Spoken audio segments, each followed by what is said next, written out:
Ano yung 7, 38, and 55? Sabi dong study, sa communication daw, ang words, 7%. Can you be effective using 7% words in communicating? Pwede ka maging effective kahit 7% lang yan. Kasi ang words, enough yan para magdala ng mensahe. Ano daw yung 38%?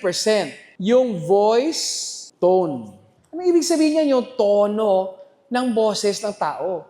Yung tono, yung stress, yung timbre, mas papaniwalaan daw yan kesa dun sa sinabi mo. 55% ng communication is what? Physiology.